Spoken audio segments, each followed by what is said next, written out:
Today in the Nerdy Gritty, Sony has angered some by changing the way their controllers work in Japan. One more world disappears inside it. Just another hopeless addict. Well, they make some man instead.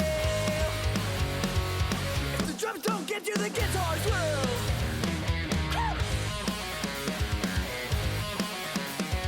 Hey guys, welcome back to the Nerdy Gritty, where we delve deep into the details of pop culture. I'm Dez. And I'm your dual fox. Oh, right. I'm supposed to... You keep forgetting Dang to it. do that. No, you keep forgetting to do that. I had done well the last... You forgot it last week. I blame you. That's fine. Hey, Fox, do you know anything about Crusader Kings series? I know it's like an RTS, right? Like a... Sort of. So... I didn't know anything about it at all. I thought it was kind of like that. Oh, okay. It was it's like a historical RTS, but think also I think of like Total War. Yeah, it's a little bit like a Civ, where you're also building a civilization, and like there are politics involved. All it's essentially a historical simulator. Oh, okay. You are living history. Most of it's fighting wars, but you are also... Oh, that's what most of history is. Yeah. But there's also a ton of like war or actual politics and things like that. So Crusader Kings III is one of the most popular in history. Came out recently. Yeah, right? it came out recently, doing really, really well. But they just had thing here that their very first patch released. Okay. Their very first patch release. Congrats. So I've come up with a game called Patch Adams. Patch Adams. That's I saw that. Patch $ADD''EMS. It's always Patch a funny joke Adams. when you have to explain it Well, audibly. they can't see that it says patch. Right, which means it's not a great joke for our format. Yeah, no, it's not for our format. It's great for you It's because fine because I could visually read it. So here's the way this game's going to work. Okay. I have 9 different details of the updates here. All right. Well, 9 different pairs. You have to tell me which of them are real or which of them are fake. Okay. Because I was astounded as to how granular this game is. So which of these are actual... You wrote here which of these are actual patches or statistics from the patch and which are fake. Correct. Okay. So, So Crusader Kings 3 got its first patch on the 29th, September 29th. Yeah. Which of these are actual patches or statistics from the patch and which ones are fake? So number 1, ready? I am. Royal kidnappings are out of hand, so abduction difficulty has been increased. Or viziers are now less likely to betray you. It's just... That's fun. Like I'm guessing all these things, obviously, because computer games and all that are really just numbers, just working in the right way to project a certain thing. Right. But when you say them in that way, when it's not just like this code has changed, it's royal kidnap. I'm gonna go with the royal kidnappings one. I think they had to increase the difficulty so that you couldn't abduct royals as easily. That is correct. Yeah! Good job. You were 1 for 1, sir. They had to make it in real life. It's pretty easy, so they wanted to make they it. Had to up that difficulty. Most of us have done it there. at least once or twice. They wanted to make it a little harder in the game. The queen is in my house right now. She is. I saw her walking in. All right. Hey, Liz. Number 2. A limit on children you can sire has been removed, or courtiers were abandoning kids too often, therefore RNG has been tweaked so they're more likely to stay with your children. Okay, so it's either you can just go buck wild and have all the kids you want, or your children can be abandoned. Or you're I mean, why not both? No, but which was so much of a problem that it had to be patched. So That's apparently my people thing, are like, hitting that limit, possibly hitting that limit. And this is what's crazy to me is all of these things are something that happened. They both sound equally possible. Yeah. I'm gonna go with the second one, the courtiers. 2 for 2, my friend. Yes. All right. It was being very often that people would go off to war and come back to their abandoned children. Yeah, they're tough. It's tough. That's true. All right, number 3. Ready? Ottoman mercenaries are now less likely to disobey orders and stand down. Disobey orders to stand down. Okay, so they would not stand down. Or the Mongol Empire has been made more aggressive and realms are more likely to fear them. I'm going to say, based on my knowledge of Ghosts of Tsushima and Mulan, the Mongol Empire needs to be more aggressive. I'm going to go with that one. 3 for 3, Boom! my friend. Wow. Thank you, Sucker Punch Studios. I went with the first one because in the Crusades, that was a real problem. The Ottoman mercenaries. Ottomans were just like, nah. So Crusader Kings 3, I just want to say good job to you guys because holy crap, your game is so granular. I had no idea you got as specific as your soldiers could be inbred. I do love it. I'm actually going to be talking about this a little bit later with one of my reviews, but I love it when games say, this is not for everybody, but for the people that are into it, we are going all the way. Like, we're making it happen for them. I feel like that's like the simulator for sure. genre. There are some simulators that are like, look at this goofy simulator, come try it out. Or some that, like Microsoft Flight Simulator, I think tries to hit more of a wider net. Right. Or Euro Truck Simulator. That's super fun. It's great. So it's a great game. Anyway, let's get into the news. Fox, what's the news for the week? I guess I'm going to do a quick quiz on you. Ooh, you're coming back at me. It's just one question. Okay. And it's related to a news article that what is the longest continuous Twitch stream that has ever happened? Okay, is this by one person or like team? One person. Okay, one person, one individual stream, continuous, no stoppage. And they don't sleep, or does it record them sleeping? Constant. It's just 24/7, whatever they're doing.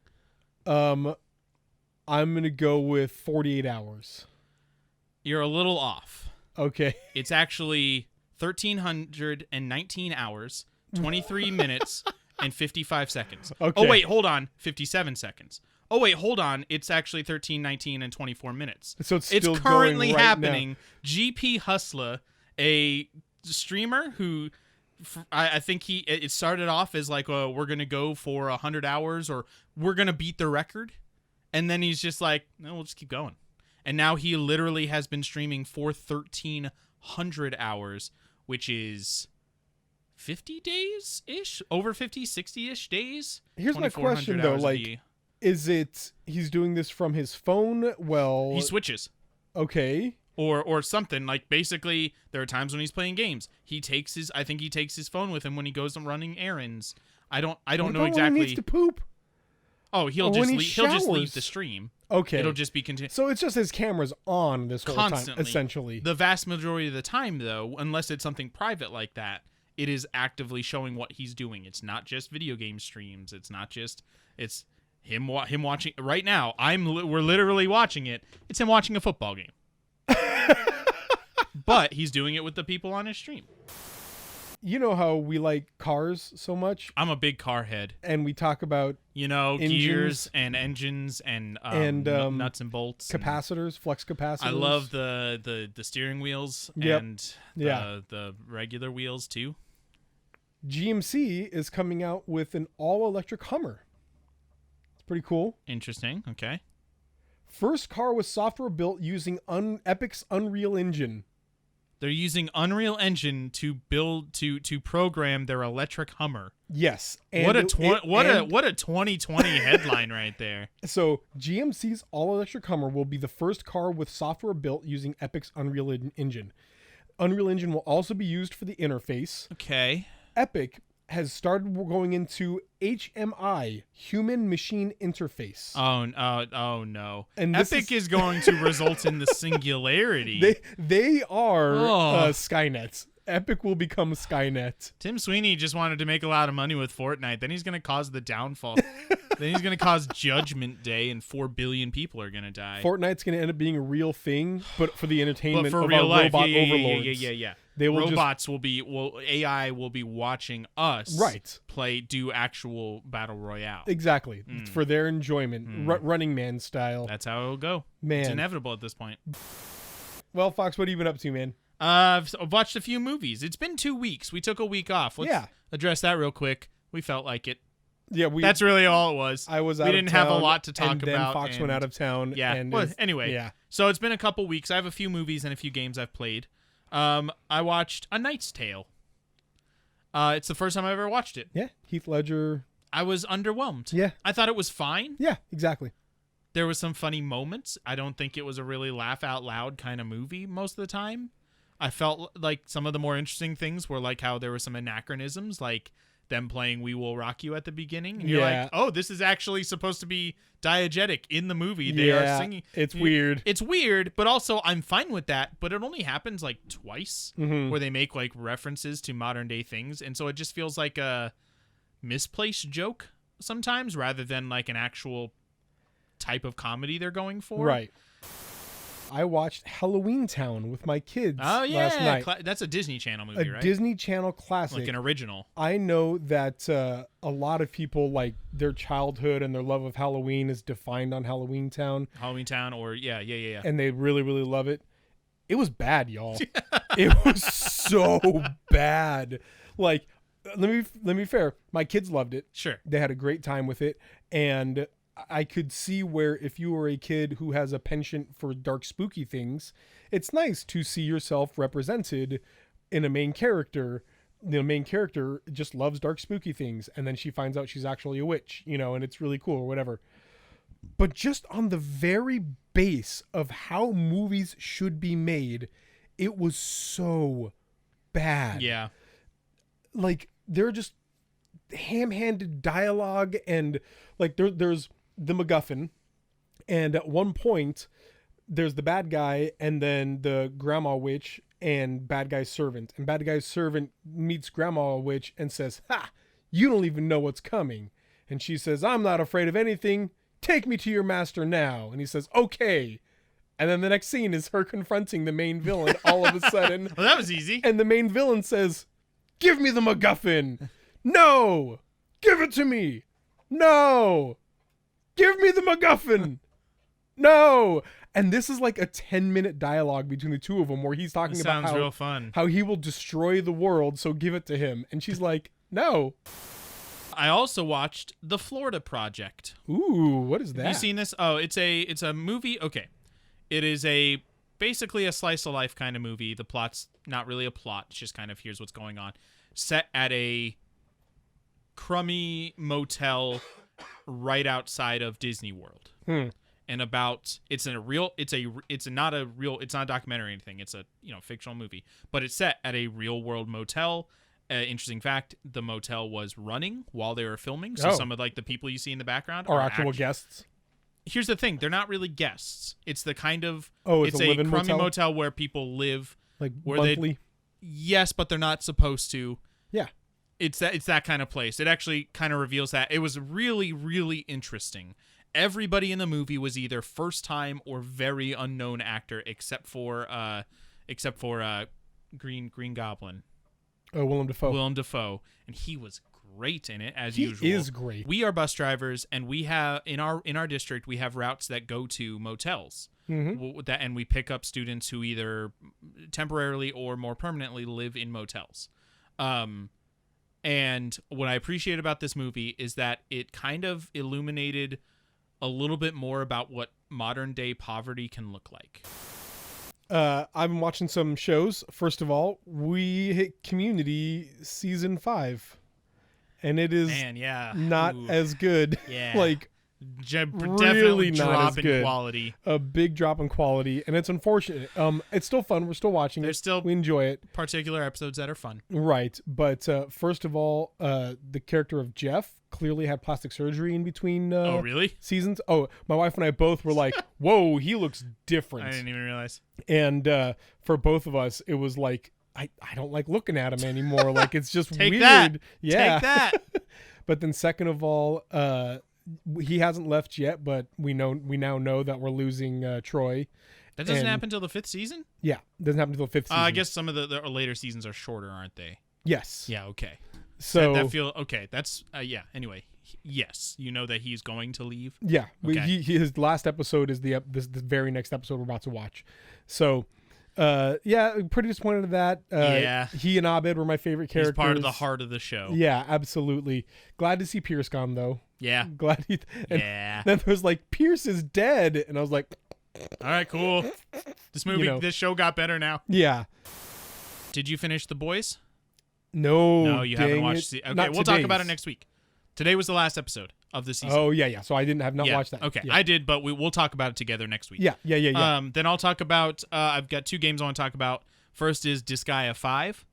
Nintendo announced that Disgaea 6 is coming out next year and will be exclusive to the Switch. And I was like, I've always been interested or like curious as to what it's like. So I waited for a sale and got Disgaea 5.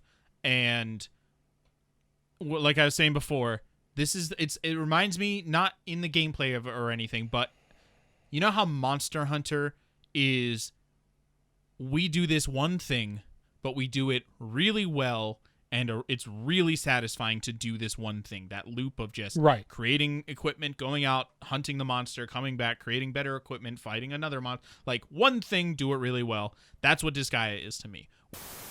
I have been playing a couple of demos for the Steam Game Festival. You can talk about them now instead of next week? No, we're going to talk about them next, but I'm going to say, but we'll talk about those next week. Yeah, that's going to be our big focus next week. So, but other than that, I have been playing Spiritfarer, which we have been going up on our channel, but I have my own side game that I've been playing. And this game creates something for you to do always, but in such a successful, desirable way that it is a story-focused game in which you always feel like you have a task to do at the same time. Mm-hmm. Like, it's really interesting that the way that they've balanced this Animal Crossing type thing where there's always something that you can do if you want. Yeah, community management. Yeah, but you can also, there's also much more of a story purpose for these things. You're not just growing tea seeds to make tea to give tea to a friend. Right. You're growing tea seeds to make tea because Gustav loves tea and you want to make him happy so that he will be at his peak happiness when you take him to the Everdoor. Because he's a character who is a really cool, likable character. And like, you know, like these things that you're doing, it's not just that loop of tasks that you want to do. Right. There's an actual purpose to all these tasks that you help fulfill people's like dying wishes. And like it's done that in such a unique and smooth way that I've been not only are we on our 46th episode or something that, but I've been playing it on the side. Playing it on the side and still enjoying it. I've appreciated how well it balances. Constantly, you feel like there's something else I need to be doing right now, but also not in a way that's like, oh, if I don't do it, I'm going to fail, or this game, or it's gonna be bad. Yeah, because there's not really a fail state to anything in the game. I got my last thing here. Yeah. I read Battleground by Jim Butcher, Jim Butcher, the most recent Dresden book, and the conclusion to the peace talks. Yeah, has there ever been a two-parter before? No, it was the first time it's ever done that. Gotcha. And what I told my wife was, I have never in my life been more invested in a book that I didn't really like. Okay. Yeah, it was fine. It was okay. It was a good book. It was. You could tell it was rushed. His writing, it's not just his writing style was different. It was not very good. It looked like it was rushed through an editor. There were a couple of times in which he would use the same word like 3 times in a paragraph, like descriptive word. Interesting. Like the phrase, the order of magnitude, an order of magnitude more. He used like twice within 2 paragraphs. And that you can just really like, these are just kind of rookie writing mistakes. It'll jump out at you, yeah, that jump out at you when you're looking for it or when you're familiar with it. And there were a lot of examples of things like that. And then he, you know, kind of the trope of, and Lord of the Rings does this, it's known for this, of the good guys are losing, but then at the last second Gandalf comes in and shines a bright light and wins. Or then it's called the eucatastrophe. Actually, it's a Tolkien term. Oh, is it really? Where it's at the very last moment something good happens and saves the day. Yeah, imagine that every chapter. Like literally nearly every chapter, something like that is happening again, where at the last moment this happens. Now, in his defense, on his side are the fairy, and they're a tricksy, deceptive race. And so there were many deceptions within deceptions within deceptions. Okay. And those played out okay, but there were so many of them that just feels like too much. Oh no, we're losing. Just kidding. Just kidding. Gotcha. Oh, but that wasn't good enough. Just kidding. That's not going to make it though. Just kidding. You know what this reminds me of a little bit? Maybe I'm interpreting it differently. It's like in Bill and Ted when they say, "We'll just remember to put this here," and so we have it now, and it's like a really convenient thing. There is a lot of feels like things. A convenience factor more than like an actual earned plot twist or something. Yes. Okay. And those things were mostly minor because it happens throughout the Dresden books anyway, but you accept it because they're fun and they're good, whatever. To me, I think my biggest problem with it wasn't an actual complaints about the book itself, more of just my personal style preference. Sure. This was a war book. This was not a detective book. This was not even really a action hero book. This was a war book. It described battles. Okay. And it was all from Harry Dresden's perspective, but there was no breathing period. There wasn't much character growth. There wasn't a lot of like talking and figuring things out in a personal way. There wasn't much like individual interactions, things like that. At least that didn't have character growth. Changes happen in the world. There were things that happened that will infinitely impact the Dresden universe. Gotcha. But nobody really grew. They changed. People changed, but nobody really grew. Do you feel as though it would have been a benefit to keep it as one large volume rather than split it into two like this? No. No? No, because I think that it would have made it feel like a really disjointed book. Really? Because here's the last thing I want to say about it is, imagine you were playing Legend of Zelda for years, and then they come out with the new Zelda, and it's an RTS. That's what this. I mean, there are other. I mean, there's like no Hyrule Heroes. The new Legend of Zelda Breath of the Wild 2 Gotcha. is an RTS now. Yeah, and it just feels like disappointing. Entirely different. And this book feels like that. And if they would have mushed these two together, the book itself would have felt so disjointed. Having them separate, at least I can say I liked Peace Talks. I was invested in Battlegrounds because I had the resolution of characters that I really, really care about.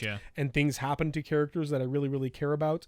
And Jim Butcher punches you in the gut with a very specific character. Literally, he comes to your house. And I cried. Like my dog died in this book because something happens in it. No spoilers though. But as far as if I did not have that investment in this book, I do not think I would have enjoyed this book at all. My enjoyment of it was purely with my investment in the characters. All right. So, yeah. Okay. Interesting. That's all I've got. That's all I've got, too. What do you say we get down to that there nerdy gritty? Sounds great.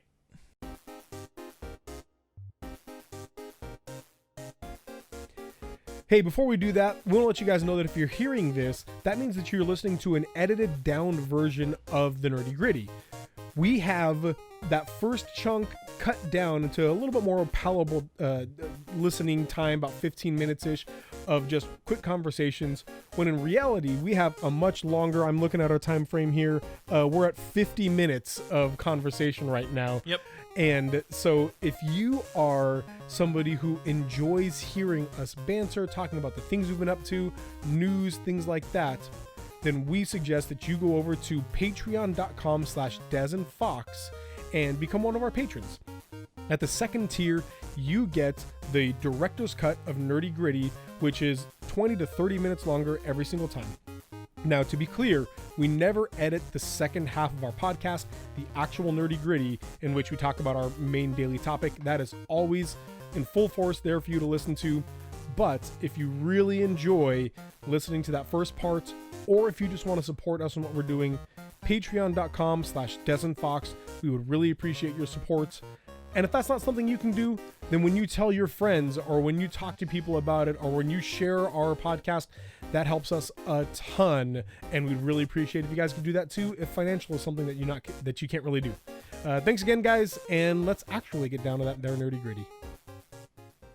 So it's recently been announced that, okay, before we get into that, I guess, there is a difference between how the buttons are laid out, not the physical buttons, their actual like purpose for most games, on a Sony PlayStation controller in America or in the West, or I guess in the rest of the world, than it is in Japan. This is something I learned this week reading this article. If you were a JRPG lover in the 90s, you knew this. Did you? Yeah. Okay. Because there were whenever you played like a Final Fantasy game, the buttons were circle to confirm, and is okay. Weird. Yeah. So apparently in Japan, the circle button is the button that is used to just confirm an action, to select something. The standard, what you would call the standard action of the X button or the cross button in America. In the West, in the West. X, yeah. And it's been different for apparently a very long time. I actually learned this both from this. Like I played Genshin Impact on the computer at first on PC, and it was true for that one. I was pressing X and it was backing out of menus, and I was like, I felt like I was going crazy. I was like, how do I control this game? And then I read this article and I was like, what a coincidence. This is like because this article doesn't mention Genshin Impact at all. Right. It just like, anyway, what has been announced is that Sony is apparently in the future will be aligning Japanese games to control the same way as the rest of the world, or at least Western games, meaning that the X button there will be used to confirm things rather than using the circle button. And part of me says, okay, interesting, I guess. There's more of a cultural difference there that I'm kind of learning about that's kind of interesting. But what this brought up for us was, is this something that's important? Like, beyond just the simple cultural difference, there is a lot, like, we don't even think about it a lot of times, how much of gaming literacy is dependent on your ability to navigate a controller quickly and easily. Right. Because knowing how a game works, how a shooter works, you're going to know a lot of the systems. If I say Battle Royale, you'll know what that particular function in the game is or whatever. But if you don't know how the controller works, then even if you've played a million Battle Royales, you're going to be bad at this next one because the controller is quote unquote wrong. Right. And so we're talking about, what we want to talk about today is, in the large scale, button layouts on controllers. Well, and then just like universal and UI. universal control schemes, and and how that works, and is it important for the whole world to play the same way? Right. Are there better ways to do it? It's a big thing. But I think let's just get into it. Like, let's start with why do you feel like Sony is changing it? It feels like a weird choice to do that. I would think that let me start with this. Like I said, if you played JRPGs in the 90s, you were aware of this because they would not change the controller scheme for the localization. Yeah, okay. Localization would exclusively be translation. And so you would get this game and all of a sudden you would feel like you don't have to control it. Now, you would get used to it. Sure. Over time, you'd get used to it. But sure, then especially in a game that plays for 70, 80 hours. Right. Yeah. But then you'd go back to a different game and you'd be used to the previous one, and it would just kind of be like this weird, awkward back and forth between the two. And so right off the bat, that's why I think that's why they're doing this at all. Because when you are bouncing back and forth between games that have different controller layouts like that, then it's tough to get used to any of them, and you feel like you are learning over again with every new game that you play. Sure, a little bit. I feel as though, like, since this is a apparently Japan-specific thing, though, why do they need to change Japanese controller schemes, like, to come in line with the rest of the world? It feels kind of like Sony is a Japanese company. It feels like Westerners give us more money, we're gonna try to align with them. I don't even think that it's more money as much as just actual numbers. The number of Western players is more than the number of Japanese players. Okay. And that's just my guess. And the reason that you'd have to kind of make a universal control scheme, I would think, is for crossplay. Whenever people are playing against each other, different control schemes for different players, which you'd think that shouldn't be that important, right? Because everybody's using their own controller. But that game needs to have... There's not going to be two versions of the game in which game, let's pretend it's Overwatch. Sure. Overwatch A is set to Western controls and Overwatch B is set to Japanese controls. That's not the way to do it. They have Overwatch. And in Overwatch, you push this button, it does this thing. And so if you want it to be a global game, there needs to be a global control scheme. I guess that's a fair point. With more crossplay coming and with more generational crossplay, all that, and just... the multiplayer landscape is a global landscape.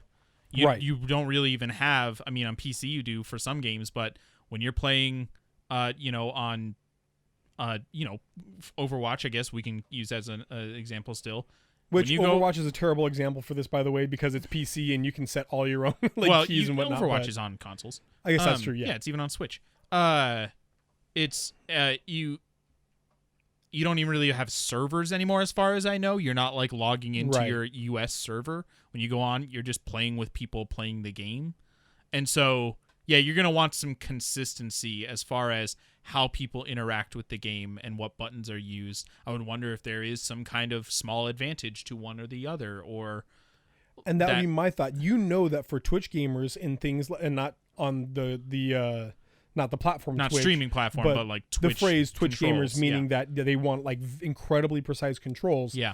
There will be people who say the Japanese control scheme is better, or the American control scheme is better because your finger is an eighth of an inch closer to this button when you first push this button. I mean, for example, and this is just a baseball example of it. Let's get into the nerdy griffy. Griffy. Welcome back to the nerdy griffy, where we delve deep into baseball. Yep. Ichiro Suzuki, most people know that name. From Seattle. Played Mariners for most of his career. That's right. You know, I'm a big baseball head. Is a right-handed person, but he was taught to hit left-handed by his father so he could be 2 steps closer to first base. Okay. And he also was taught his swing, the way that he swings is by taking 1 step toward first base. So all in all, when he connects with the bat, he's 3 steps closer to first base than the average right-handed player. Interesting. And it's this type of thing that people who are really dedicated to a game, they want that. Yeah. They want that minor, tiny advantage. Because it can make the difference. Which, sometimes. by the way, Ichiro Suzuki is one of the greatest hitters in the history of the game. Right. But this is the kind of difference that it can make to gamers as well. So if you say that circle is the button, but that square is the other one, that's all the way across the 4 buttons rather than right next to it with triangle or X. And just little things like that, people will notice. Especially in competitive gameplay. Yes. I would imagine that competitive gameplay, no matter what, has a standard, you will be playing with this control scheme. Maybe they're just trying to adhere to that. Like, more of the world's getting into this, and if people get to I don't know. Yeah, okay. So, it's really interesting. I didn't really think about that. Because let's think about it this way, too. Even if it doesn't actually make a difference, people's brains will tell them it does. And you get enough people complaining about it. Even if it's psychological. Placebo effect. Yeah, even if it's psychological, people will say that's not fair because their button is closer. People can say, look, there's been studies done. It statistically says there's absolutely no difference. The people don't listen to statistics. We've learned that very much. Sure, maybe that's true for some people, but for me... Yeah, exactly. And so there really is button schemes. If you're going to be in competitive global cross-platform play, something like button schemes are something that it's good to have universal. It really is. Yeah, that's fair. Okay.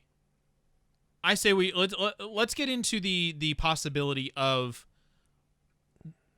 perfect. Like, we've talked about the advantage of a consistent global control scheme. Right. With the Steam controller, though, the one that, it still exists, but it was pretty short-lived, its popularity. It was essentially with a Steam controller, when it came out, you could customize the button, not the physical buttons, but the action layout, the button scheme, the control scheme, for literally every game. And you could, if I switch to Crusader Kings III with my Steam controller, I can just set it to now every button does a specific function for this game as much as I want. Right.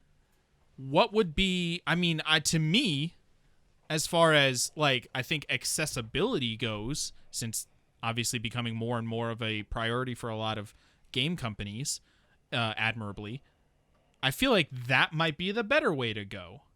You can have a standard, hey, if you want to play competitive or play, maybe have different waiting, lobbies in your multiplayer for different control schemes or whatever.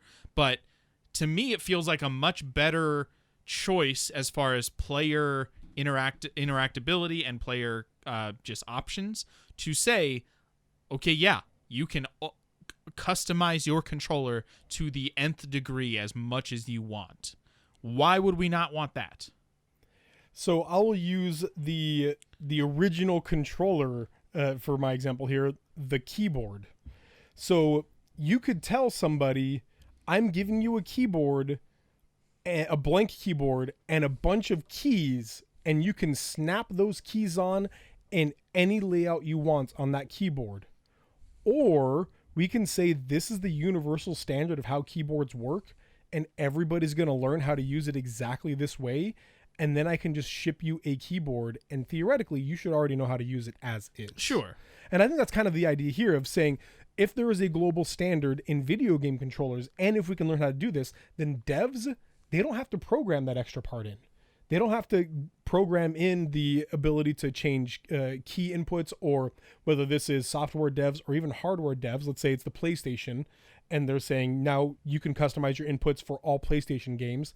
That's still software on the PlayStation itself, the console itself. Sure. So that's extra dev work. Firmware more. Yeah. Yeah, firmware. That's extra dev work. But on the other hand, you can just say, hey, all of our games are going to follow this layout. Devs, design your games to fit this layout. Sure. Players expect that layout. Dunzo. I guess it is developer friendly to say, here is what your buttons. If you are a first-person shooter, the R2 button will be your trigger, will be the one that shoots. Right. If you are, and all games, to interact with something, X is the standard button, and to back out of a menu, triangle or circle, whatever it is right now. I feel like X is the one that is constant, and everything else can change a little bit sometimes. Or your heavy attack is triangle and your light attack is square. Yeah. That's how games work. Like I do yeah, so it feels a little more developer friendly. I'll give you that one. What I'm saying though is that why not have that still? Hey, here's the standard control layout for what here's what you should be doing with your game. But also, we here at Sony are going to, well, you're right. It'd still be on the developer side to give you the option in-game to change your controller. But or even if it's not, if it's on the console designer's side of things, they would have to find a way for when you push that button, the console translates it to whatever the game wants to receive it as. Sure. Like maybe the game dev does not give you the option to change controls. It's the console itself that allows you to change what the input message will send to the game. And at that point, it's up to the console designer, or like you said, the firmware designer, to be able to make that happen. You're right. To design that. Yeah, I think it's playing a little bit devil's advocate here. It's a little simplistic to say this button just does this now. I've been playing Red Dead Redemption 2. That is a very specific game. It has a lot of animations, a lot of different things you can do with still the same number of buttons that a PS4, DualShock has. And it wouldn't be just saying X does this now. It would be saying, the square button is used a lot. Because when you think about it, when you're programming, the square button is, yes, what you use to interact with a person, to talk to them. Or it's also what you pick up an herb off the ground is. Or it's what when you're directly interacting with your horse, it's what you use to brush them down. And there's not a universal result from pressing the square button. Because each one of those specific things, while they might be like you're just interacting with something, they're also going to specific lines of code that are telling you now you're doing this one thing.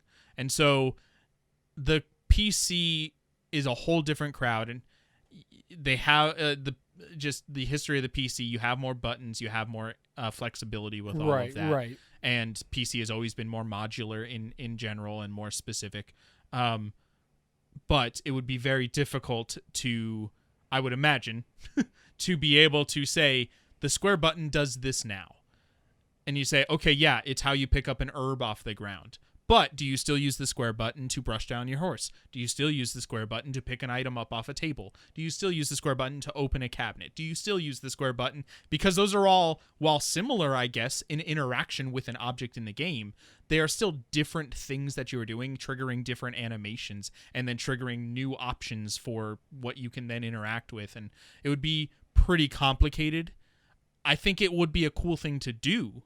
I think it would be really cool if the PS5 controller, if the DualSense, had gave you the option to try to, or maybe at least to a greater degree, customize what you can do with your specific controller and on specific games. But might be a little bit of a impossibility maybe. And let's think of a game like Horizon Zero Dawn. Sure.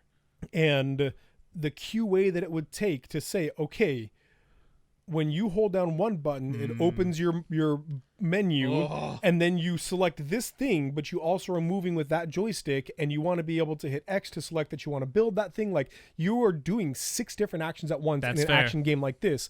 To QA saying, okay, do all of those things at the same time, but now change the button scheme and do it again and make sure it still works. Now change the button scheme again and do it again, make sure it works. You have to QA the game essentially over and over again with like infinite different button schemes, not infinite technically, but thousands at least different button schemes, and it would make development, because then it would either make development take decades, or you release it and everybody would say, well, my buttons didn't work. You're like, well, yeah, we're getting to it. Yeah, exactly. Play with the standard layout for now.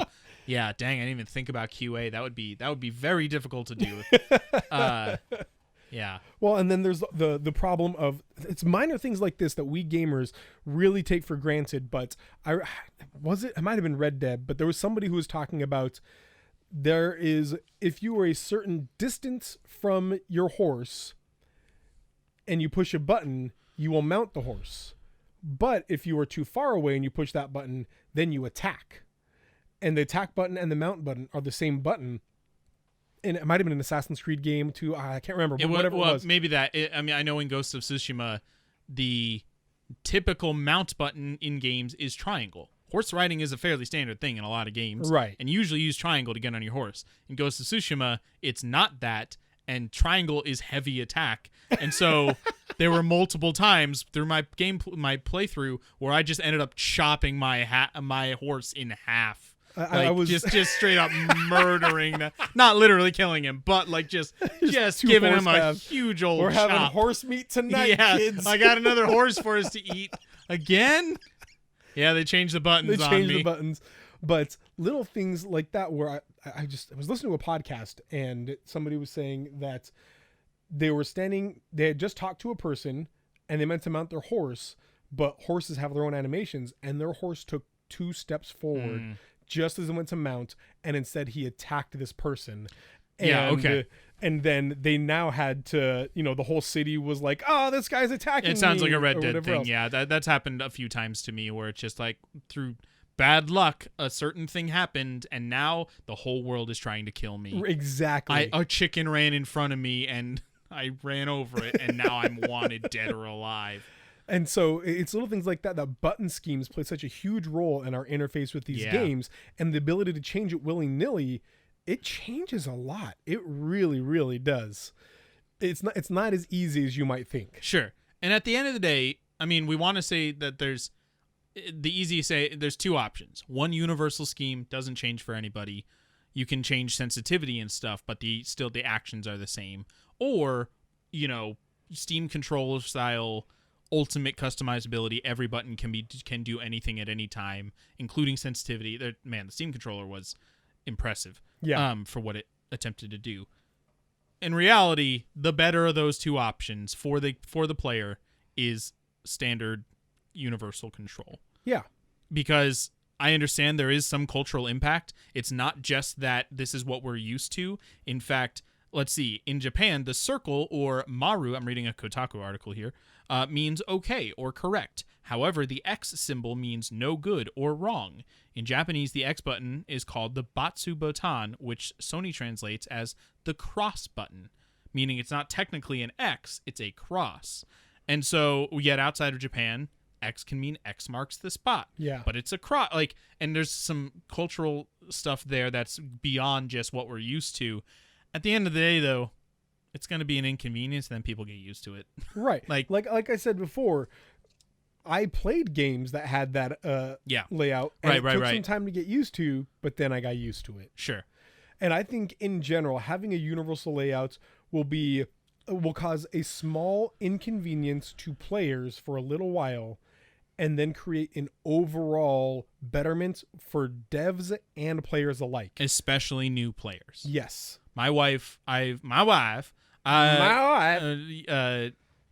a sequel coming out. Sequel coming out It looks day before the election. horrific. Looking forward to it. Not gonna watch it.